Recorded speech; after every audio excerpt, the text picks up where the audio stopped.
Social business concept. English for success, education for nation এই প্রতিপাদ্যরে সামনে রাখি চট্টগ্রাম নগরীর ১৬শহরস্থ এলজিডি অডিটোরিয়ামত উৎসব মুখর ও প্রাণবন্ত পরিবেশে অনুষ্ঠিত তানবিরস ইংলিশ কেয়ার আয়োজিত ২৫-২৬ সেশনের মেডিকেল, বুয়েট ও বিভিন্ন পাবলিক বিশ্ববিদ্যালয়ের চান্সপ্রাপ্ত কৃতি শিক্ষার্থীলর সংবর্ধনা অনুষ্ঠান।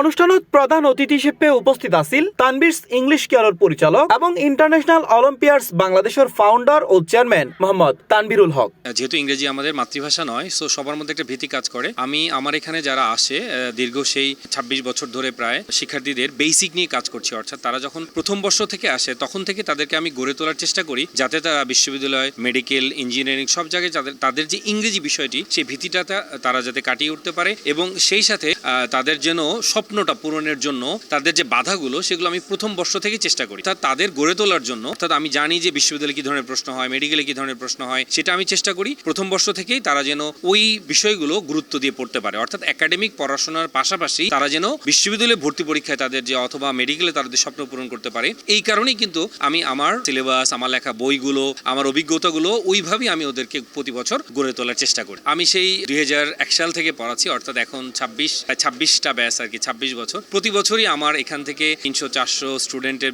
অধিক স্টুডেন্ট বিশ্ববিদ্যালয়ে ভর্তি পরীক্ষায় বিভিন্ন ইউনিভার্সিটিতে চান্স পায়। এটা অনেকটাই গর্বের এবং আনন্দেরও বিষয়। এ সময় বিশেষ অতিথি হিসেবে আরো উপস্থিত আছিল বাংলাদেশ বেতার চট্টগ্রাম উপ আঞ্চলিক পরিচালক মোহাম্মদ আরমানুর রহমান খান এবং বাংলাদেশ কৃষি ব্যাংকের জেনারেল ম্যানেজার জিয়াউর রহমান জিয়া। এছাড়া সম্মানিত অতিথি হিসেবে উপস্থিত আছিল ইন্টারন্যাশনাল অলিম্পিয়াডস বাংলাদেশের ফাউন্ডার ও ম্যানেজিং ডিরেক্টর কামরুদ্দিন নিশান। এতদিন যখন তোমরা ইন্টার পর্যন্ত ছিল ততদিন পর্যন্ত আমরা ছেলে বা মেয়ে যে এখানে আছে সেটা আমরা বলবো না।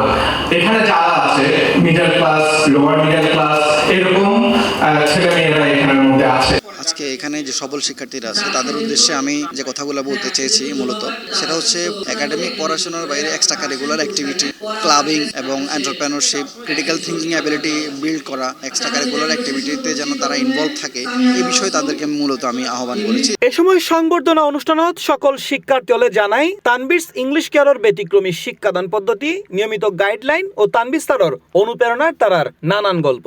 আমার একাডেমিক থেকে শুরু করে অ্যাডমিশন লাইফে তানবির স্যারের অবদান আসলে অনস্বীকার্য।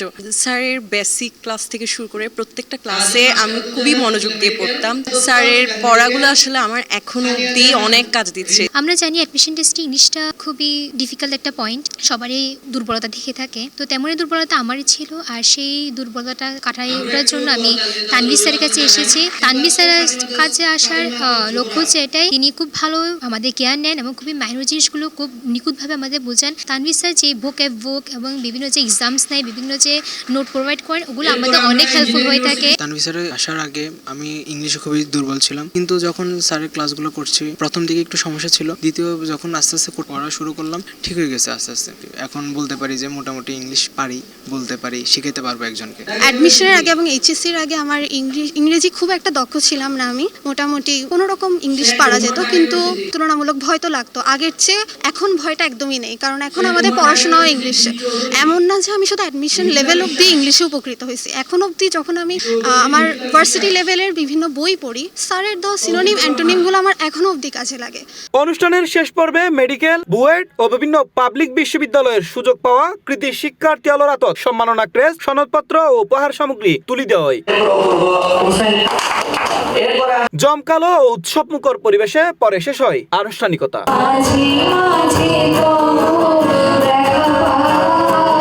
C plus TV, Chittagong.